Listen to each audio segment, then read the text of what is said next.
Erin and I want to start with a really big, heartfelt first bite thank you. We have been so encouraged by your kind word, your messages, your glowing reviews of First Bite. This has been a labor of love for the last year and a half, and we are grateful for y'all being on the First Bite journey with us and supporting us because we work full time and this is a full-time gig on top of it. And we do it with joy because we understand that the world of early intervention pediatrics needs evidence in it.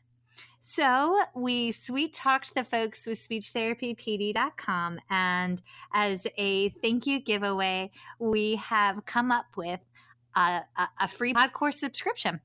So once we hit 130 iTunes written reviews, we're going to pull another name out of the hat, probably with the assistance of an ever so handsome goose and a bear. And that person will get a free pod course subscription. So over 175 hours of continuing ed plus 19 new continuing hours each month. And there's a new episode every Monday, Tuesday, Wednesday, every other Thursday, and the short course, 9 series long, All Things Ethics with Elise. And that's our way of giving back. So thank you. So please keep the reviews coming. We only have a few more to go, but once we hit 130, then we will pull that name out of a hat. Happy 2020. Thank you for joining us on the journey. And seriously, y'all rock. Thank you. Hey, so by now, I'm hoping that you've heard about the brand new pod course subscription that Speech Therapy PD has rolled out. For $79 a month, you get over 175 hours of ASHA continuing education with 19 new episodes a month. That's fantastic. Well, they want to make sure that you also know we have a brand new coupon code. So the coupon code is F as in first, B as in bite, followed by the number 20, FB20. And that brand new coupon code will give you $20 off the pod course subscription. So you get 175 hours of continuing ed plus an average of 19 new hours a month, all for $59 a year. And we cover everything from early intervention to schools to adults to ethics. So be sure to type in F as in first, B as in bite, and then the number's 20. Enjoy your coupon, or as my kin folks say, enjoy that coupon.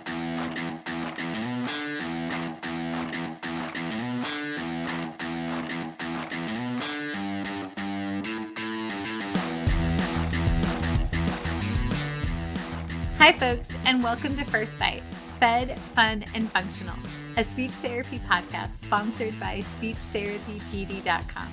I am your host on this nerd venture, Michelle Dawson, MS CCC-SLP CLC, the All Things Peds SLP. I am a colleague in the trenches of home health early intervention right there with you.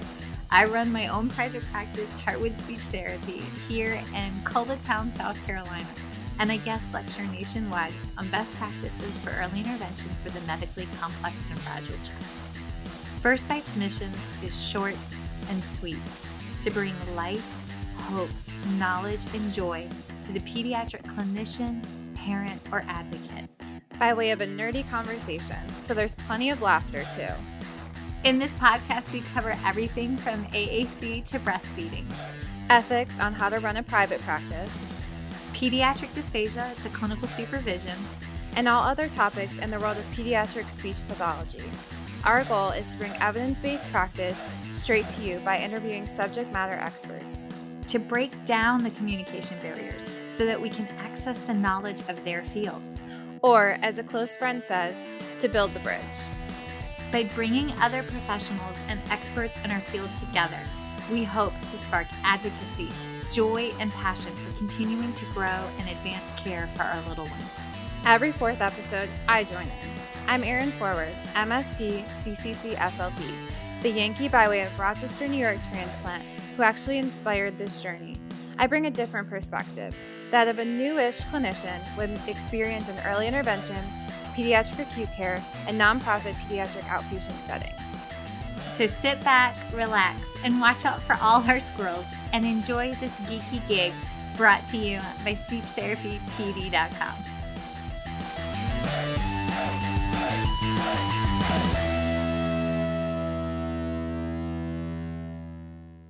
So today's episode falls in the fed, fun, and functional categories. And I'm a nervous, excited, hot mess express of an SLP because today is First Bite's 100th episode. And it's extra special because, well, I'm sort of bearing my soul today. Okay, so last week in Erin's debut Therapy Tip Thursday for First Bite, she shared that for the last year of my life, well, in truth, it was a collective we with help from my warrior women, Erin, Leslie, Annalisa, Mern, Sydney, aka the Squid, Steph, Darla, my mother-in-law, Erin's amazing sweet sister Deb, and several amazing colleagues that y'all have heard me interview here. Well, all these folks are a part of a tribe of women that have helped me chase down a dream that, at their encouragement, I spoke into the universe. It was the dream of authoring a book called Chasing the Swallow: Truth, Science, and Hope for Pediatric Feeding and Swallowing Disorders. So here it is. I had planned to finish the book by March 31st. And y'all, I missed my self-imposed deadline because, well, there was sort of a pandemic and life happened. And as hard as it was to admit that I missed my own deadline, it turns out that I'm thrilled that I did, because one chapter that I had hit a roadblock on, well, I finally broke through it last Thursday, because writer's block is like a legit thing. It sucks. And I'm excited to share that I have basically cleaned off the first 2 weeks in June to finish this up. And once I have that, some of the lovely ladies, aka Miss Erin, they're gonna help finish the editing because comma splicing is really hard, and I'm super verbose, and I need to be like narrowed in, laser focused. And then once all that's done, it'll be out on Amazon. And my anxiety is rising because, y'all, I am really putting myself out there. I mean, once it's out, I can't take it back. And fear has crippled me for so many months. It has made me stall. It has made me wait. It has made me duck my head and hide. But yet these women and my pack Dawson, that Mr. Dawson of mine, and all my village in Virginia have encouraged and cheered. And it's this close. And I still can't believe it. So, today's episode is a celebration of a podcast and a book. And both of these are dreams that came to fruition because of the one and only Erin Forward and her fabulous, amazing self and friendship and sisterhood. So, woman, you know it, but seriously, Pat Dawson loves you, and I am so grateful that you came into our lives and that you hold me accountable when I say we're going to do it, and then I turn into a yellow belly chicken. Y'all, seriously, I procrastinated for days on even recording tonight because I was that nervous and afraid, and Erin was like, woman, we're doing it. So ta-da. But I'm already crying. I know, me too. So we did it. 100 episodes and 3/4 of a book later. We did it. Hi. I'd say more than 3/4. We're just polishing. Yeah. The polishing includes a reference page, and that's awful. Yeah. Okay. All right. So let's frame this. So today, I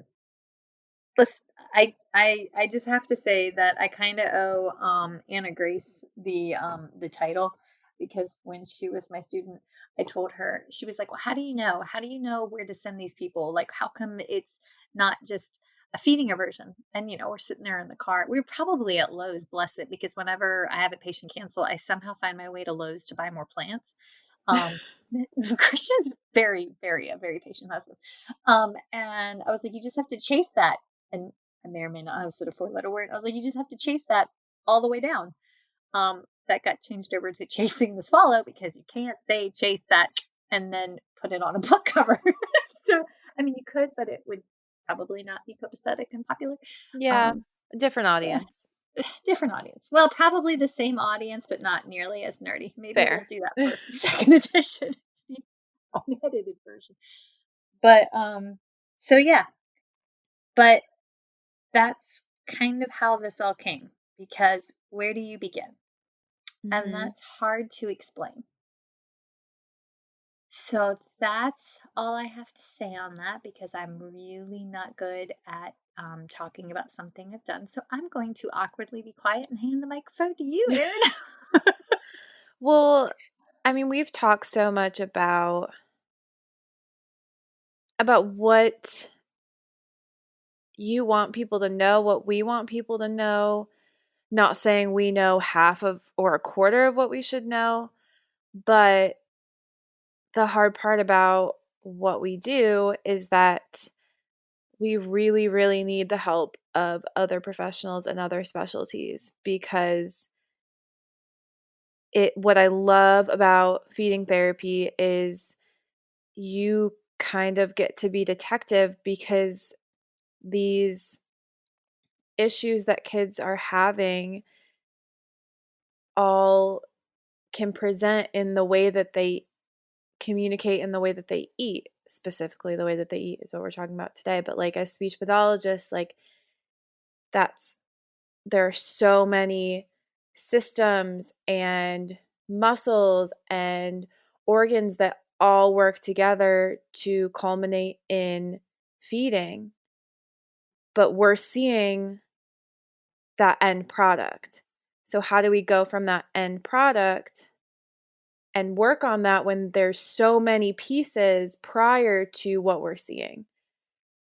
And so I think what you've done with this book is present the information of all of these specialties that we need to know about in a way that's palatable, in a way that because I'll brag on you for like, I could brag on you for the whole episode, but like, I'll keep it short just to keep you comfortable.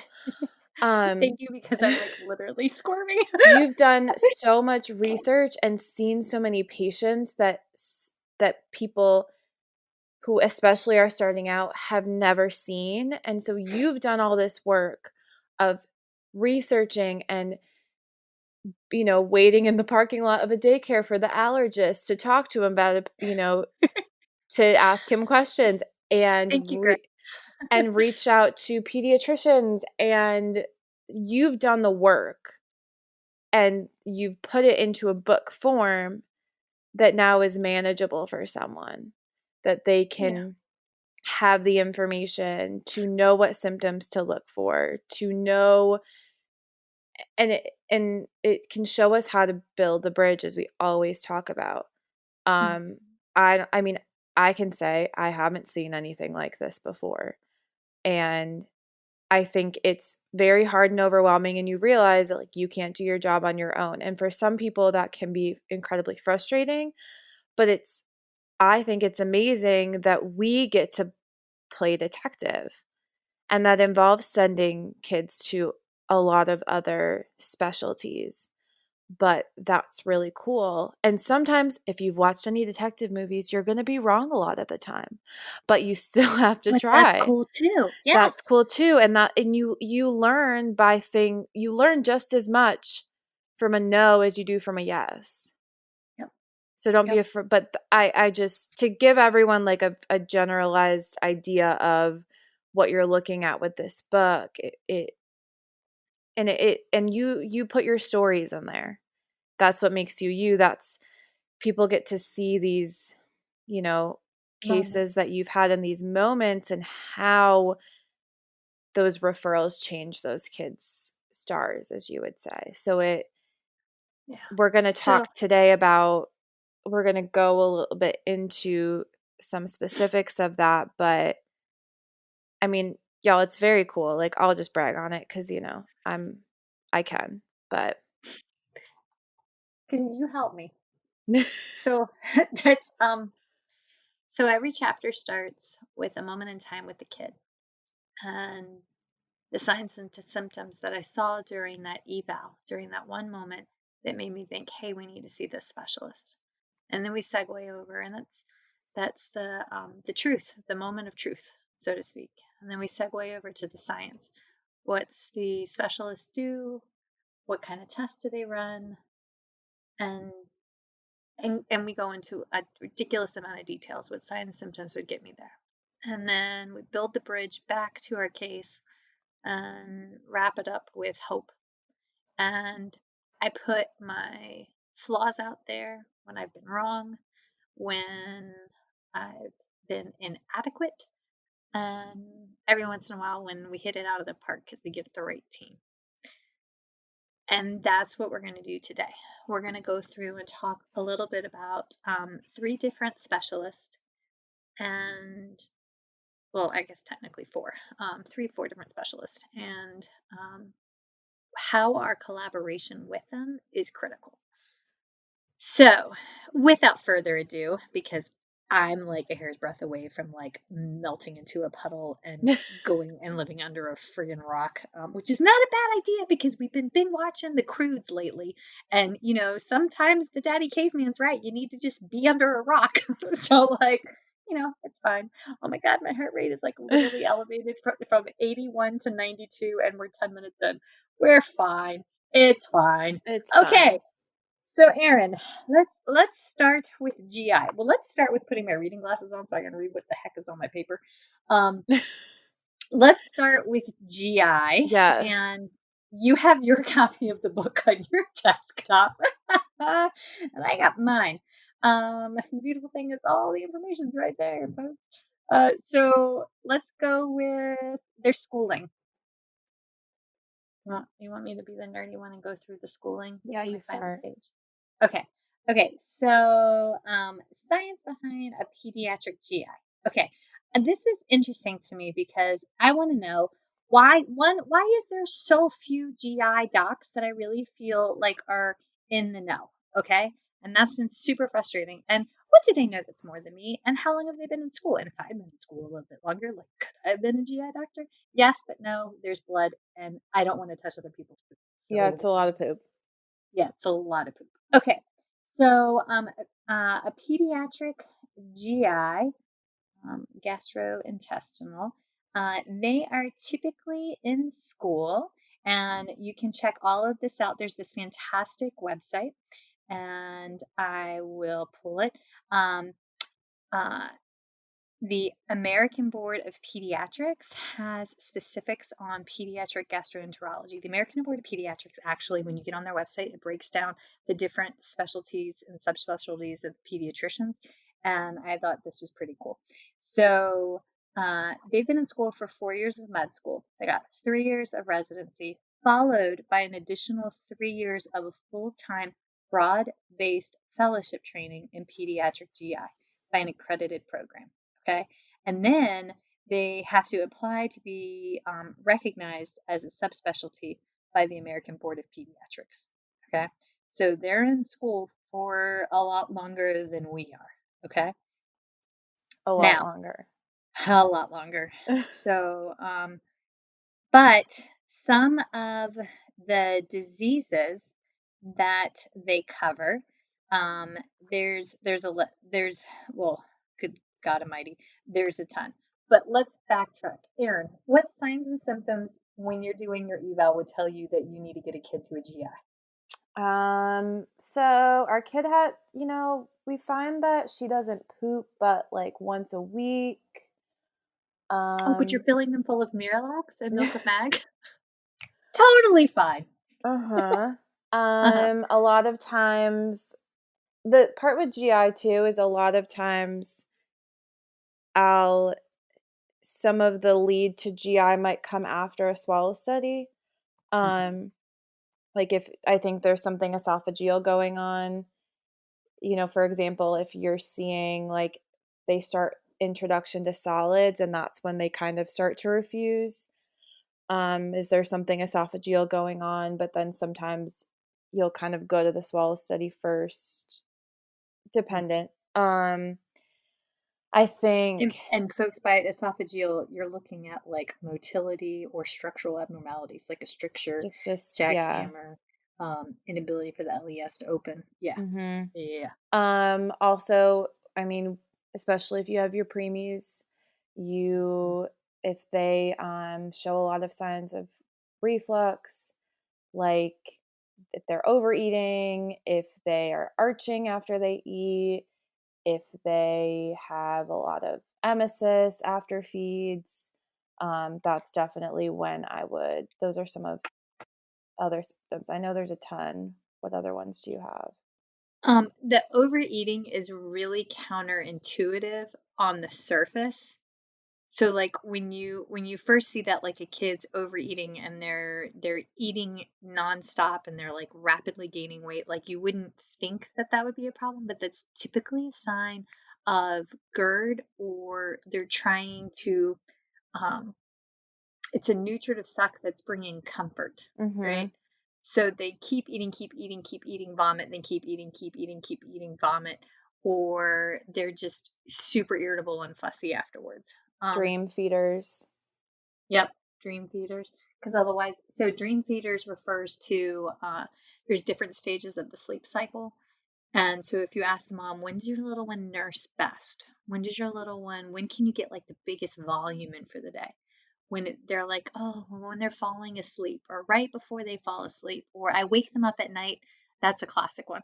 I wake them Mm-hmm. up at night and they're not really awake, but I'll just feed them when they're sleeping. Okay, well, we shouldn't like eat when we're sleeping. Mm-hmm. So those are all big red flags. My kiddos that have my little ones that have Down syndrome, that have the super extended stomach Mm-hmm. that could be firm to the touch. I have had several physicians tell me, oh, well, that's just normal. They just have Downs. No, it is not okay for any child to look like they have a 41-year-old like belly. You know what I mean? Yeah. Like the frat bod, that's like a thing. The Yeah. frat bod that's supposed to be like the A new beer cool hip dad belly. bod, Yeah. beer belly. Like that's not a thing. No. So yeah, that's not okay. A failure to thrive diagnosis. Uh, and I always ask about the type of the poo. So Mm-hmm. like if they go once a week, okay. This is not my words. This is how a mom described it. She was like, it's like a schmear. It's not a fart. It's not a poo. It's not a shart. It's a schmear. And I'm like, okay. Mm-hmm. If you've got a kid that's got a lot of schmears in their diapers, that to me is important, because it means that they can't, for some reason, especially if they're on like some of our synthetic formulas, they're not getting enough natural fiber sources to get it out. I talked to Melissa, one of the RDs with Real Food Blends, and she was telling me that one of the classic signs of long-term use of synthetic formulas that are like heavy in all the Yeah. ose, like the Mm-hmm. fructose and stuff. She was like, she was like, unless it's an actual natural source, she was like, what happens is that they don't have enough natural fiber, and that, how did she phrase it? The formula, it like Aaron, I'm going to butcher the word, make me talk right. Something. Hydrolyzes. That's the word. Thank you. In their intestines, and it does not allow them to form a solid stool. So Mm-hmm. that's why you get a lot of schmears. And that's not healthy. Y'all, if you can't get it out, you're not going to want to put it back in. Mm-hmm. Um, all of these, I'm asking for all of this during the eval, right? Yeah. These like, and Always ask about the poop.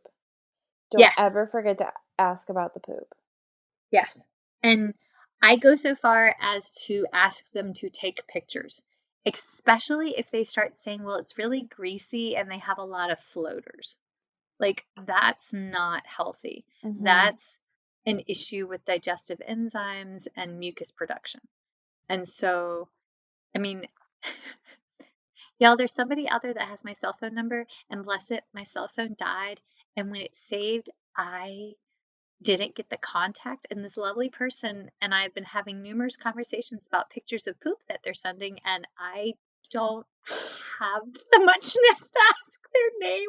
So if that's you, I'm mortified and embarrassed, but like, I'm thoroughly enjoying our conversation.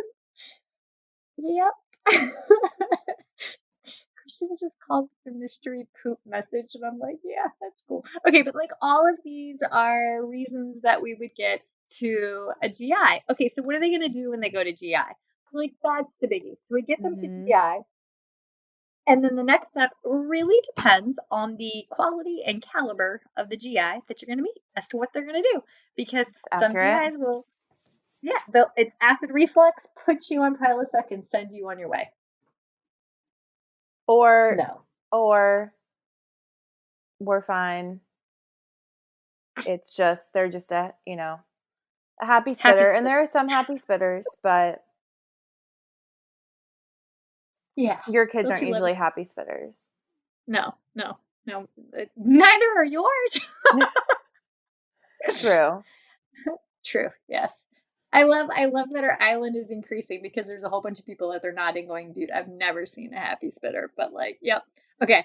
So they get there. So some of the first random that I don't want to forget. In our journal club at work, we read this article, and I think I would love to. I might like put it on the Facebook group or on the Instagram, whatever, but it talks about like our kids with moderate feeding difficulties that have feeding selectivity when they're younger, even just moderate to severe, and like all the psychological impacts that it can have for them down the road when they're older.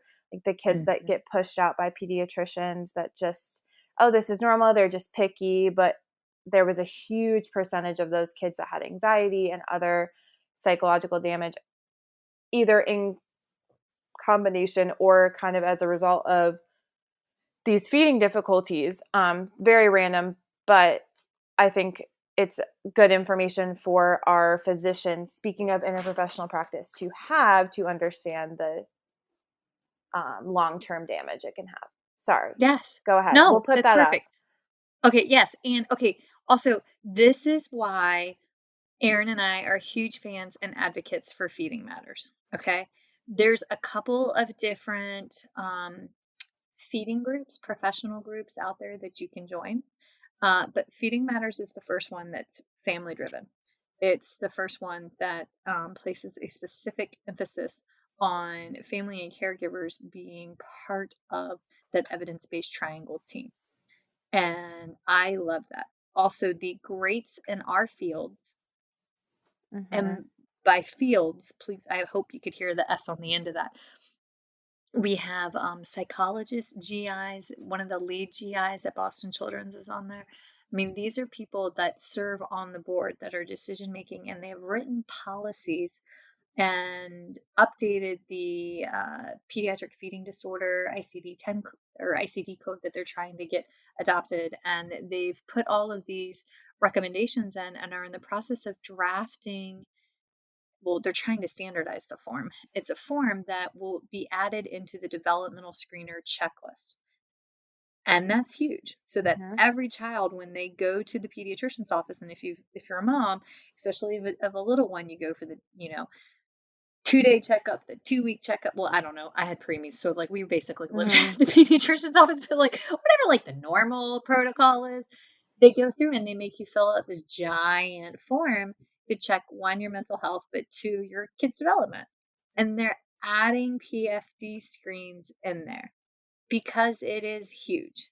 It is, yeah. So that's critical because GI is part of the development of all these factors. Okay. All right. So back to it. One of the first things that I have seen GI do is either they review the images from the modifieds And again, I don't know how many times Erin and I've talked about this one. When you do a modified barium swallow study, it is supposed to go all the way down to the LES where the bolus enters the stomach. Is that done? It's a really hard sell. We had a lot of arguments with the radiologist at times about why it was important, what we were seeing. But when we did, there were times where I would see a kid that, and again, it's a screen. So I'd look and it looked like their UES was tight, or it looked like a CP bar from reflux. I wasn't sure. Cricopharyngeal bar. Yes. Sorry. I wasn't sure, but you just write what you saw, not diagnosing anything. And then because there was a really great relationship with the GI at the feeding clinic, a lot of times we'd show GI and they would either look at it and say, oh, maybe, and we'll go into this, but I would like to do manometry or a pH probe or something like that. Or they'd say, oh, looks normal, not concerned. But it would also depend on the child's history. Like we had a patient that had esophageal atresia and some other comorbidities that made them more likely to have difficulties in their esophagus, as opposed to a kid with a more basic PMH. Sorry, yeah. But that's yeah. But those are factors that they should be looking at and reviewing in the charts. Mm-hmm. Okay. Does this always happen? No. Do they always get access to the chart? No, because if they had one study done at a different facility or a different health system, they may not have it. Just like we don't get medical records when we work in the world of EI. Sometimes they're not even communicated within the same health system if it's at different locations. Mm-hmm. So often they'll go in, we're going to palpate, we're going to feel the body, see how things are, are we firm, distended, soft? Can they listen with the stethoscope? Okay, but then we start going for diagnostic imagery. I've had a lot of folks go straight to abdominal x-rays because it tells us, it can kind of give us an outline of how much stool is currently in the intestines and the colon, okay? I have one little guy on my caseload right now who has such severe emptying issues, he's getting pneumonia from it. His intestines are backing up so much that it's pushing his diaphragm up and it's inhibiting the full capacity of his lungs. So he starts getting shortness of breath, and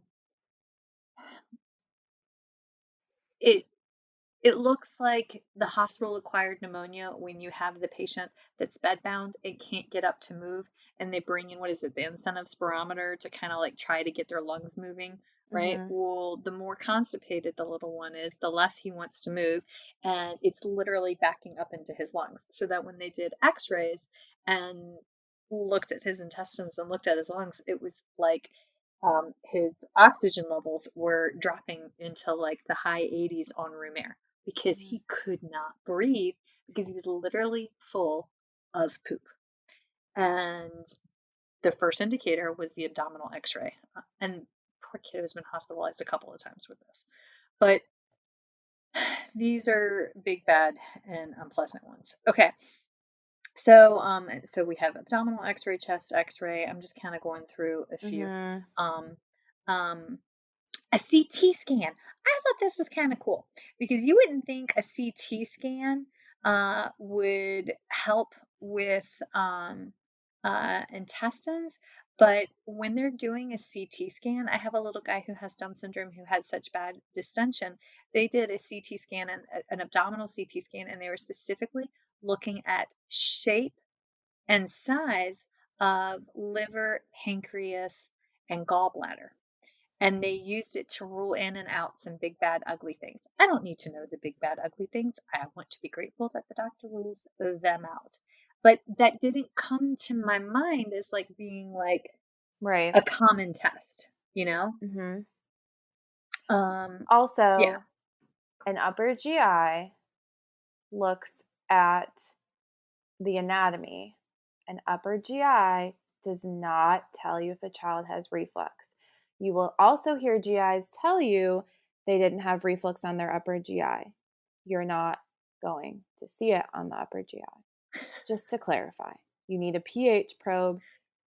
And even then, like, you think about the emptying studies, like, there's so many variables that are so hard to control for Mhm. that they're not just as like, think about these tests that these physicians run.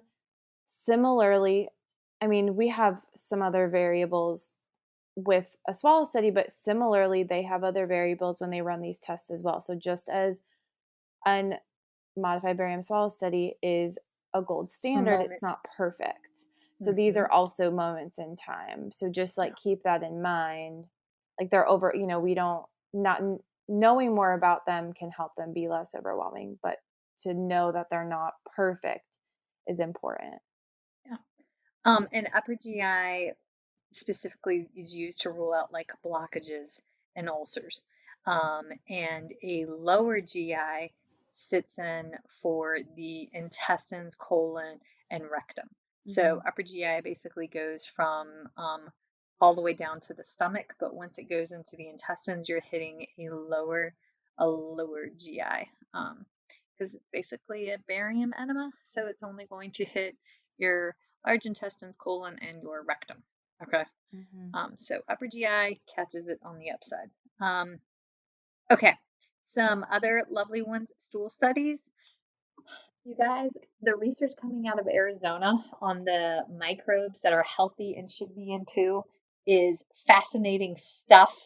And stool studies, although you try to convince a mom that they need to collect their tiny human's poo for 3 days and probably put it in the same container because there's one study in particular that requires all the poop to be put in the same container.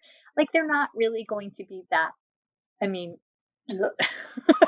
I, I was there when the can got opened one time because I just happened to be there when the kid pooped. It was like, wow, that's I am grateful that I'm not the person running the labs on those. But we need that because they use it to tell if there's abnormal bacteria and parasites, as well as to look at blood, fat, proteins, and Mm-mm. sugars that come through the stools.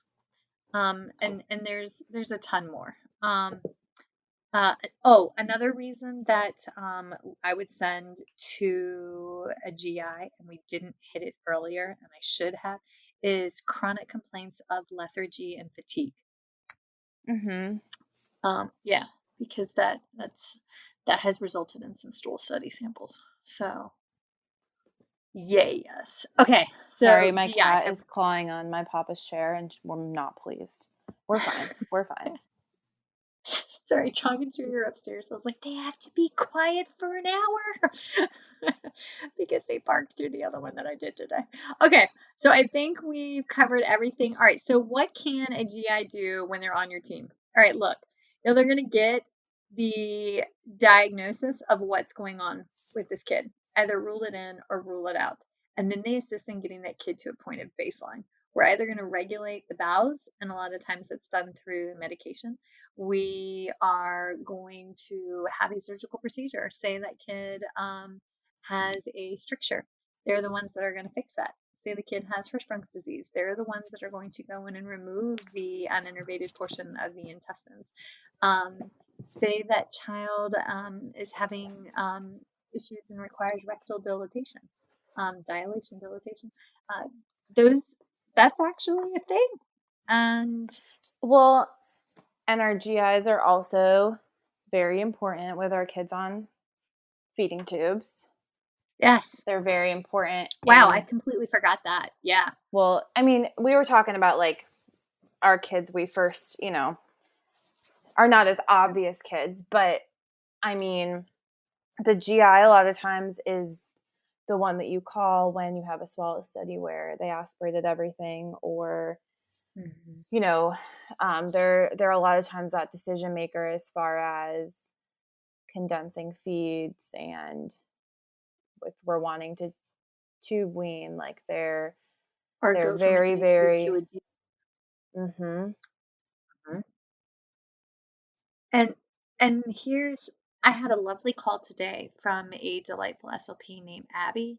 Abby, I apologize. Goose, well, it ended up being Bear. Bear fell off the slide. I thought he broke his wrist, but thank the Lord he Oh didn't. gosh. Yeah, well, he ran up the slide with socks on. I mean, and you know he's my kid. I mean, he's the picture of grace, right? But Abby asked a very poignant question, and girl, I'm gonna throw you under the bus for this because this is great. He was like, I'm just wrapping up my CF year. How do I talk to them? How do I reach these doctors? You pound on their doors with politeness. I was like, take their reports, talk to them. And I did not get to finish my last recommendation to her because, you know, we had a broken wrist, casual. So, like, my last recommendation would have been take the reports, have someone fax them over, but then call and ask for the nurse. Yes. Because when you're not, if you get a hold of the physician, you need to have everything written down, exactly the rhyme and reason why you're requesting a test and an assessment. But if you talk to the nurse, for the most part, the nurse is more willing to listen and have a conversation. And there's an old adage that the man may be the head of the house, but the woman is the neck, and they tell the man which way to turn. Well, y'all, I got two sisters that are nurses, and let me tell you what, the nurses know. And so you need to like get in the nurses. So Well, Abby, get some donuts. you and I mean, when I was in Columbia, I can't even tell you. I mean, you and I spent so much time talking, different patients, but like both of us would call the special needs care coordinator all the time. And I feel like between you and I, she was just like, are these the only two SLPs in Columbia? But also, like, I'll shout out my supervisor, Bree, who is like just a ball of wonderful energy. And like that girl, I mean, she is an advocate for all of her patients and just, you know, emails and calls and sets up meetings. And you kind of have to be you don't have to be Assertive. aggressive. You just have to be assertive and give them no choice but to meet with you, because once they see how much you care and that you're doing it because you care about their patients, they're open. And once they see the knowledge base that you have, but not even that you're trying to learn, and they want to learn. So I mean, I admire her like tenacity, because she's really, really grown relationships just because she has given them no choice, but she's kind and open, and it comes from a very good place. And I think that they know that. So that's why they're so open to it. Yep. But it's those moments and creating those opportunities, that's how you get resolution for the kids, or how you actually chase that swallow down and get the etiology. Right. And with the etiology in hand, you can get them to a point of healing, and then you can go in and rock it and do amazing feeding therapy. Because you have value in what you're seeing, and they need to know why you're making that referral. And that's so important, because that can help them decide what tests they need to run. And it's hard at first. Like, I remember having conversations with physicians that were terrifying, especially during my CF. And there were a few moments where there was a lot of miscommunication, but once you build that relationship, they really respect you. And then you have that connection to then communicate with them in the future, because they see where you're coming from. Like, it might not be super smooth at first, but like, as long as you show respect and kindness and are open and, you know, don't think you know everything, then they're gonna, not everyone, I mean, you're gonna meet some people that aren't super open. That's life, but you just have to brush those off. Nope. Yes. Perfect. Okay, I have to be the timekeeper. We have 3 more professions in 20 minutes. Great. Okay, perfect. Okay, otolaryngology. All right, y'all. An ENT has 4 years of med school. Also check out the AMA, because the AMA is a great definition here. So otolaryngologist has 4 years of med school and then a highly competitive 5-year-long residency. Okay, first year is a crash course in all things general surgery. They kind of see neurosurgery, anesthesiology, ERs, plastic surgery, the whole 9 yards. The last 4 years of residency are devoted specifically to head and neck surgery training, and as well as a research rotation. Now, here's where it's different, okay? An ENT beyond that can then go for specific board fellowships. Okay. So, and they have to re-up them every so many years. All right. So, like our dear friend, Dr. Garner, when I was at his office recording the last episode that we did together, he was in the process of studying for and getting prepped to take his last sleep boards. And I guess they're good. I can't remember if he said they were good for 8 years or 10 years. And it was his last iteration of doing them. And I was like, no, no, no, no, no, no, no. We need to take this test twice more. But like, fun fact, he was taking it for one more iteration. I was like, I'm not okay. But it's an ongoing, all right. But he explained after he finished up his residency, he then went and did advanced training for pediatric airway, which was, I think he said, like an additional 2 or 3 years of basically compare it to like us working on our BCSS, our board certified specialty training in swallowing. All right. That's what that advanced training is. Okay. All right. So Erin, rapid fire hit me. What would tell you to get a kid to an ENT? Well, my favorite is when you were like, we walked into a patient's house and we left and you're like, babies should not have bags under their eyes. If they have bags under their eyes, that's a red flag. So Venous pulling or allergic shiners. Sorry, technical terms. Also, a big one when they're infants is if you're hearing that stridor when they're feeding, especially if like it's positional. I think, there are friends for a lot of things. These are the specialists that you should be referring to if you think there's a tongue tie. This is the friend that you should call and get his opinion because, and I forgot to say this on our tongue tie episode, but like the tongue doesn't belong to us. Like it also belongs to them. So what we do with the tongue can impact their airway. And I would beg to go out on a limb and say, I'm going to go with airway goes above tongue movement. Yes, it does. Absolutely, it does. So I definitely and then it's not just on you. Like we don't know what we don't know. So if you think that's something that should be done, like for my conscience, I'm going to refer to the ENT as well, just to have them check it out.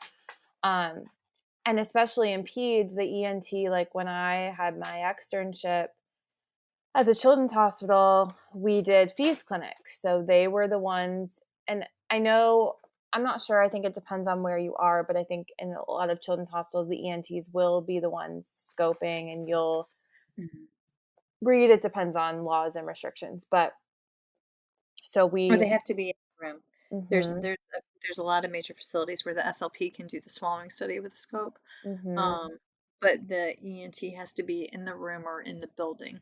Like if you have a kid who mom says, they have like when they eat spaghetti, it comes out through their nose sometimes, or they've always had milk come out of their nose.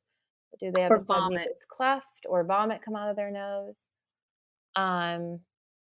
BPI, velar-pharyngeal insufficiency. If they're very, very nasally, hoarse, but they're very hoarse. Yes. Oh, yes. If their voice, like even if you're just like, something seems off. If they're a cardiac kid and their voice is off, if they've had cardiac surgery, something happen with our vagus nerve?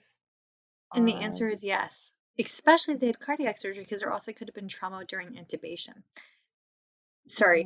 So we did a cranial nerve episode a couple ones back. And if you have damage to your vagus nerve, or if you've had, if you have a change in vocal fold or voice quality, it can be indicative of damage in your cardiac patients, deterioration of their heart status.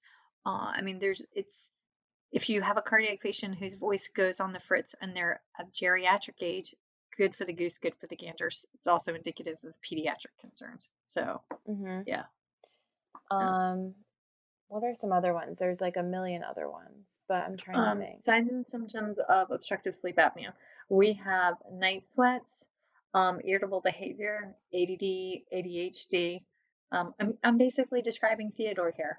If you can hear them snoring down the Oh, hallway, snoring, yes. snoring is a big one. Halitosis, open mouth posture at rest, open mouth posture at play, fronting of the tongue, um, fronting and speech sounds, TD for substitution for K and G. They may not have whopping big tonsils and a um, uh, lateral view, but they could be large enough that when they, from an AP perspective, that when they lay down at night, it blocks the airway in that perspective.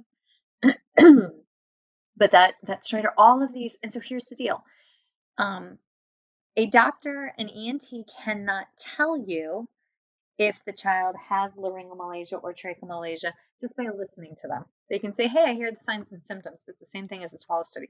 You have to run the scope in order to see it. Okay. All right. So their tests, they have the laryngoscope, and they have the bronchioscope. Those are their two biggies. There's more, but for the sake of time, those are the two biggies. Yeah, and we're not going into all the things they do with the ears because this is dysphagia, but Yeah. Yes, exactly. Although squirrel chronic ear infections, GERD. it could be GERD at night. Like they could be lying down at night and it backing up. Okay, but one thing about the laryngoscope, when that child is sitting up in their office and they run that flexible scope in through their nose, and the child is sitting upright in the mom's lap, and they say, "Oh yeah, we see some mild laryngomalacia," you do not have that kid at baseline during sleep. You do not have that kid at baseline when they're in a side laying position attached at breast, swallowing, okay? Because the anatomy shifts and falls with gravity. So what may look like mild laryngomalacia when they're sitting upright screaming at the top of their lungs because they have a scope sticking through their nose peering in, that is not indicative of what it looks like every single night, okay? With a rigid bronchioscope, they actually go in through the mouth, but they pull the jaw anteriorly forward. So it's the best way to describe it. They don't unhinge it like a snake eating an egg, which is like super gross, but that's the way it always kind of comes to my mind. Oh, But okay. they pull it up out of the way. But like, yeah, you know what I mean? Like, sorry. I try not to think about snakes at any point in time, but it's fine.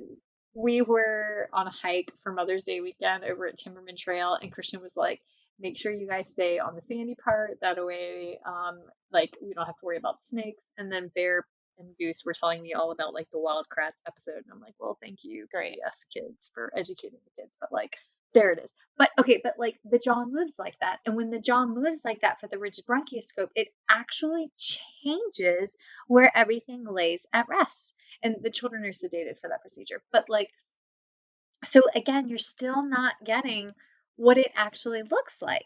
So it's really, really difficult to understand the severity and the implications. Also, with Which is the why they'll bronchios, do like sleep studies or I mean, I know yeah, our ENTs up here are really great and they'll do sleep studies. And then they also have gotten into doing swallow studies before and then 3 months after a supraglotoplasty. which is the procedure to fix laryngomalacia, tracheomalacia. Yes. Yes. But that gives you a new baseline. Mhm. So those are some of the signs and symptoms that would get us to an ENT. We talked about their two big tests. Okay. So what does an ENT do for us? An ENT is going to clean up your airway because if you can't breathe, you're not going to want to eat. Often, children that have compromised airways will have a very shallow, short latch because they're trying to push the nipples forward so that a way they can have maximal room for breathing. Okay. These are your kids that will be your muncher biters because they're bringing their tongue anteriorly so that they can masticate with their front teeth as opposed to with their actual molars. But that's because they're trying to breathe. They also tend to be like your vertical chewers. Like they don't do a good solid rotary chew. They're stuck in like a vertical chew or a munch because they're just trying to breathe around it. Yeah. Or they have like that. These are the kids that their tongue is pushed off the roof of their mouth when we try and put the bottle in, and you not us people will just kind of shove the bottle in their mouth, and then they Parents have will. like you get like the really heavy breathing when you take the bottle out. Yeah. And these are the kids, like, you all not only mainly their airway is most important, but also if you can't breathe when you eat, why are you going to want to eat when you have control at when your suck no longer becomes a reflex and it's now voluntary and you can decide, oh, you know what? This doesn't feel good. I don't want to suck anymore. And then parents are like, why is my kid not eating at 6 months? And you're like, well, Yes. here we go. Yep. Yes. Um, okay. Laryngeal clefts, they're your folks that are going to fix your laryngeal clefts too. They're the ones that are going to diagnose it.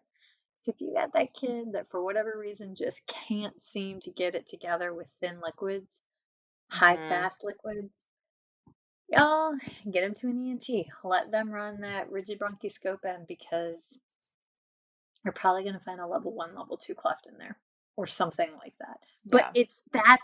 that's what they bring because you get those procedures fixed and addressed there. They feel safe, they feel healthy, they're at a point of healing, and then you can go in and do really amazing therapy and teach them how to progress and move forward. So, yes. Okay. All right. Hey, we got so excited and passionate about GI and poop, we ran out of time for the other ones. It's Okay. okay. We'll it might be a little longer. It's Okay. okay. Oh, okay. I know. See, look, I find my stride and now we're over. All right. Next on the list, neurology. Okay. So why, oh, why, oh, why did I add neurology here? Because, It's very holy cats, important. we have got to have neurology involved. Okay, so neurology training, academic background. I promise I'm pulling it up. Here it goes. Pediatric neurologist typically has 4 years of med school, 1 to 2 years of general residency in pediatrics, followed by an additional 3 years of residency in pediatric neurology. Some of that, they do make them dip into a little bit of adult, but most of that's peds. And then some pediatric neurologists choose to pursue an additional fellowship after all of that of 1 to 2 years focusing on advanced areas such as epilepsy, genetics, or neuromuscular disorders. They have certification from the American Board of Pediatrics, American Board of Psychiatry, and Neurology. They're in school for a really long time. Mhm. Please, please note that a pediatric neurosurgeon goes to school even longer. Okay. So Yes. you get them to a pediatric neurologist in case they have an incidental finding or a finding of merit and need surgery. The pediatric neurologist is then going to work with the pediatric neurosurgeon. Okay. Those are two very, very different things. Mhm. All right. So why is the speech pathologist going to refer a kid for neurology? A lot of What? things. A This lot of is things. also like, you've taught me a lot about this, but neurology is difficult to bring up when you are the first person who's noticed something. When you say that word, it can I've had a hard time bringing it up, especially when I was in my CF. Like, I had Mhm. this little boy who was very asymmetric. Like, he only really used one side of his body to crawl, and he wasn't crawling. It was more like a scoot. He, like, wouldn't crawl, he would just scoot, and he was that same way with, like, oral motor wise, Mhm. and that was a very hard sell. I don't know if they ever got to neuro, but that was a big red flag for me because, as you and I have talked about, a lot of these, like, grade 1, grade 2 strokes can go Unnoticed. unnoticed. Even I remember, like, in the NICU, they would do MRIs, but they wouldn't. I mean, nothing is foolproof or guaranteed, but I think, if you see a kid who's kind of has a lot of moments of kind of staring away, keep an eye on that because they could be having absent seizures. Mhm. And neurologists are also the people, like, a lot of times, if a kid has not a big, bad, ugly, but if a kid has a neurologic diagnosis, they're the people that we're going to communicate with to understand like prognosis or what's going on because they know a lot more about the neurology behind it. Um, like I remember I had a patient that I didn't get any medical records, and I knew I mean, we knew it wasn't a great prognosis. But I didn't know to what extent, and it took a very long time to get talk to the pediatrician, to talk to the neurologist, but like basically we were working on a brainstem, but I needed to communicate with the neurologist to understand that. So that was really important. And I think these neurologists have so much schooling, but like we need to know there's so much to know. So like not all neurologists are equal in far as what we need or what our patients need, and that's okay. So I think that's another thing Just to like be aware of. Just like yeah, we're not all, I mean, we like Michelle talks about, like maybe like that higher level language, like I may not be the best one to treat that all the time, but that's it. But I that am doesn't not going to mean, do literacy. Oh my God. I don't know how I'm doing literacy with my own children. My own flesh and blood. Thank you, COVID. hmm Yes. But you have to find, your families are going to have to find the right, some need hand holding and some need facts to be thrown at them. And different folks have different strengths. hmm if you're Um, noticing like they gravitate only towards like white, black, and red, or like you're noticing that, Cortical vision impairment. That's a red yeah. flag for CVA. hmm Extreme lethargy or drooling. Um, hmm Apraxia of speech signs and symptoms. I do not believe there is such a thing as childhood apraxia of speech. I think it is always an acquired or a neurogenic apraxia of speech. And I think this because I've had enough kids get to the right neurologist to run the CT or to run the rapid MRI or to run a full MRI and find whatever the it was, Right. whether it be absence of tissues, malformed tissues, but And those no, those are my headaches. Sorry, headaches. yes. Or like a lot of Microcephaly. irritability. I mean, the kids Yes. that like just out of nowhere seem to get really irritable and cry, and because our kids can't communicate that their brain hurts. And so Mhm. that can happen a lot. And neurologists are so important because a lot of these kids, their meds change a lot. Because their weight changes a lot. Their weight changes, or they can't be on this medication for a certain period of time, or these side effects significantly increase. But I also think, like, just as you, Michelle, you um, talk about this a lot, like, you're always entitled to a second opinion. And I'm not saying don't trust the physicians, but there have been times where I've had a family come back and say, well, they say that seizures can't cause cortical vision impairments and they don't cause any brain damage. And like, I do some of my own research, and like Boston Children's says third leading cause of CVI is seizures. And so it's just very hard for me to not suggest, you know, get meandering over to a second opinion at some point. Like, I'm not saying I'm a neurologist, but like sometimes you're like, okay, maybe we should. Yeah. Yeah. No, yeah. Uh-huh. But that's very hard to do, especially as a new clinician. Like, I can sit there, it's not, But once you you get an answer from the doctor, it's very hard to push against that. But also when it comes to your patients, like, you gotta push sometimes.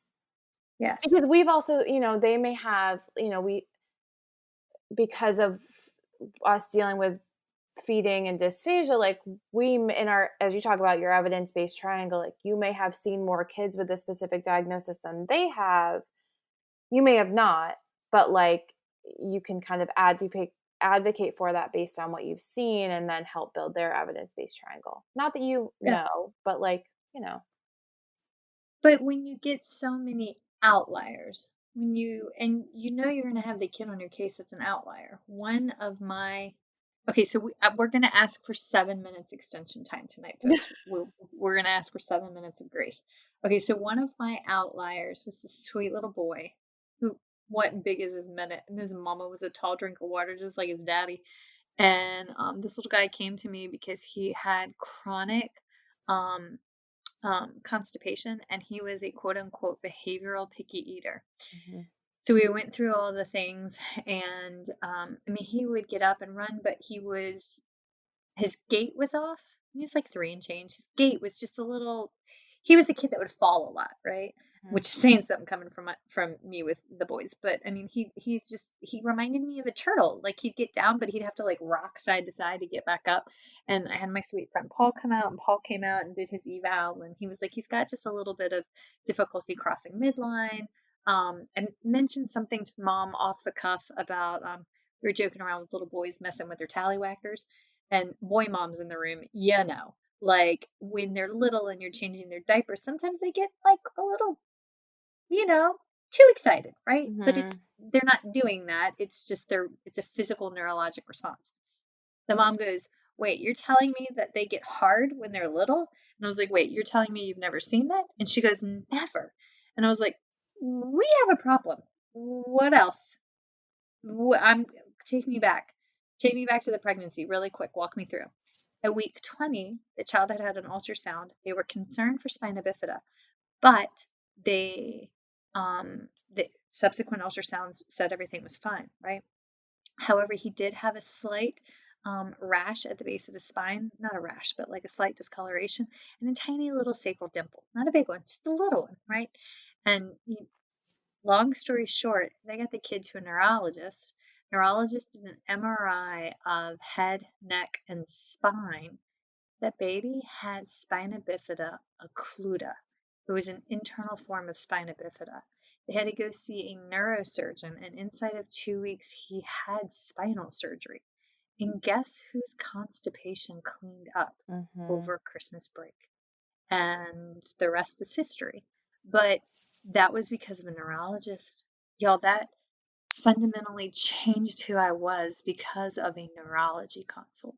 And I've had a couple other kids with spina bifida that had severe spina bifida that needed a different opinion on GI because, if you're not innervated below T4, you might have difficulty pooping, but, casual.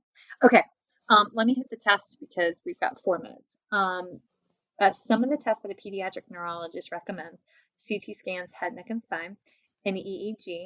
With an EEG, you're specifically looking for seizure-like activity.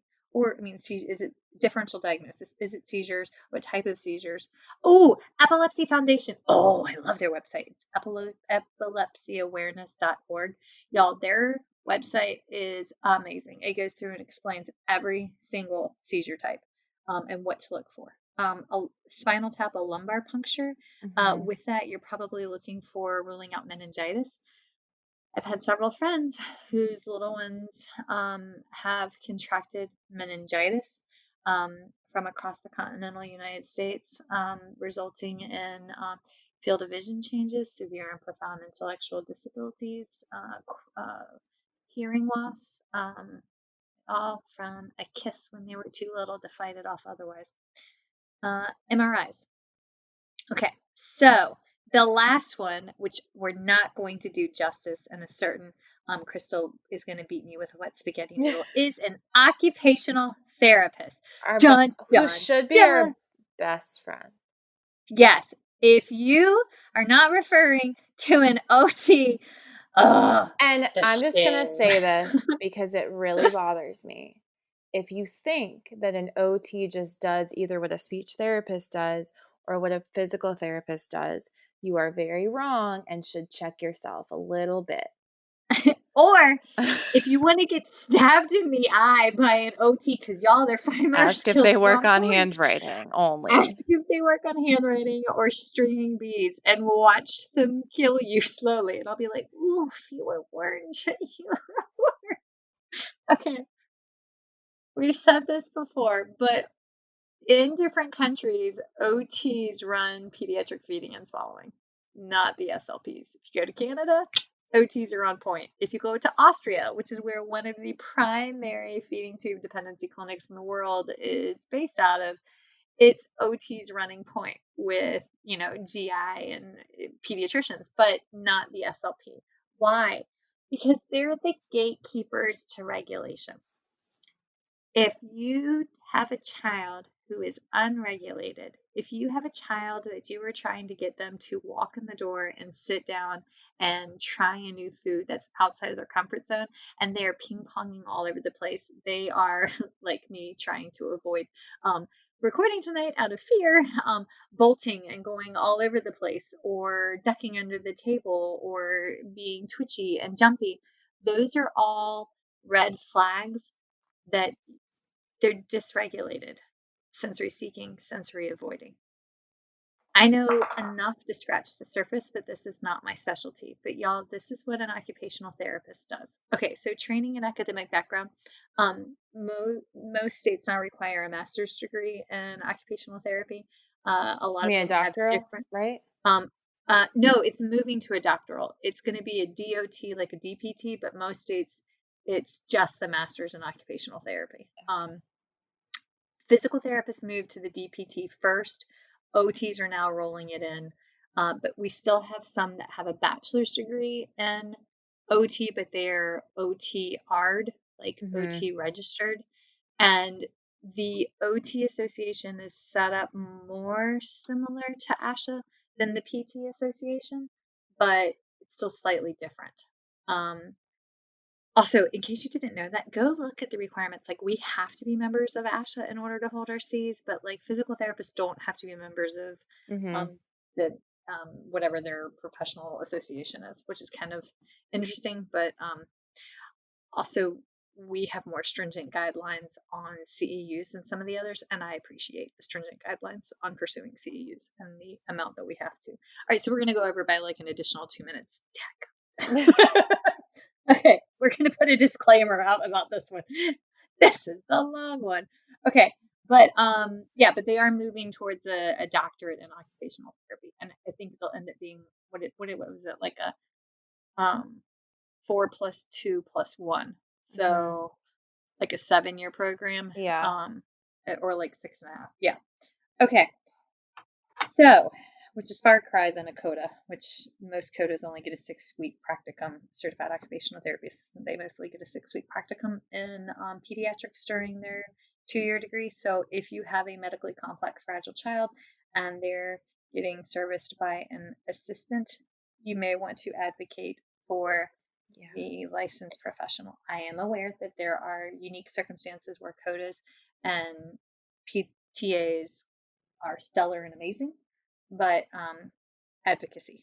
Okay. All right. So what tests do they run? The first test that comes to mind is the sensory profile index. That to me is the big one. It's standardized score that they go through, and it helps to define to the family caregiver if the child is a seeker, an avoider, what kind of input, what are they seeking, what are they avoiding, whether it be auditory, vestibular, olfactory, like all the different parameters. But with that information, an occupational therapist can create a sensory diet, which is all about bringing that child to the point of regulation. And they have the ability to help get that child in the correct adaptive equipment, the correct equipment to align them for posture, and help them learn hand to mouth for PO intake. Help them learn how to feed themselves. Very important. Yes, it is. Oh my gosh, I have one little one who has learned to feed himself after almost 2 years of therapy, but he cannot scrape the bottom of the bowl, and he still switches hands because his hand is tired. And he'll tell me, "Shel, I'm tired, all done." And I'm like, "Bobby, pick that spoon up. You are not all done." But like, and we've tried co-treating with occupational therapists, but like, she was drawing a blank too because we're both kind of drawing a blank. I'm like, how do we like scrape the bottom of the bowl? But like, so if you have a trick for scraping the bottom of the bowl, we're all ears. But really truthfully, like this is when it's done right, and we collaborate with this profession, Right. this is the one where I feel like this brings the most functionality to their world, and it's beautiful. Mm-hmm. Yeah. Okay. So that was not sufficient for occupational therapists. Please tell Crystal I love her. um, Since we've run out of time, what if people want to learn more? How can they reach you and how can they read more? okay, so first one up is our Facebook account. Not Heartwood, that's my business, where I treat patients. It's First Bite, the First Bite Facebook page. We also, which looks amazing. Thank you, Annalisa. The other one is our Instagram account. Our Instagram account is at First Bite Podcast, and we would we would love it. We love hearing from y'all, and we love the encouraging words, the questions, and the pictures that y'all shared. And Miss Annalisa, who does her social media, she has started a new story on the First Bite Instagram account called How Do You First Bite? So take a picture of us, or take a picture of yourself listening to the podcast and tag us in your stories. And because we thought that would be fun to kind of do a little vignette together. But check us out on the Instagram account, on the Facebook page. Also, the information on the book will be on my website, heartwoodspeechtherapy.com. And when it's up and published, it'll be on Amazon. But that's where it is. I have to tell you all, thank you. From the bottom of my heart. Erin, thank you, everybody. This has been a journey. We have made it to 100 episodes. Holy cats. So, to you, to Chad, our producer, who puts up with all of our last minute edits and procrastinations, to Darla, the owner of SpeechTherapyPD.com, who is herself a speech pathologist, who has been a huge mentor to me all these years and encouraged me so very much. I am so grateful for each and every one of you. So, thank y'all. Feeding Matters guides system-wide changes by uniting caregivers, professionals, and community partners under the Pediatric Feeding Disorder Alliance. So what is this alliance? The Alliance is an open access collaborative community focused on achieving strategic goals within 3 focus areas: education, advocacy, and research. So who is the Alliance? It's you. The Alliance is open to any person passionate about improving care for children with a pediatric feeding disorder. To date, 187 professionals, caregivers, and partners have joined the Alliance.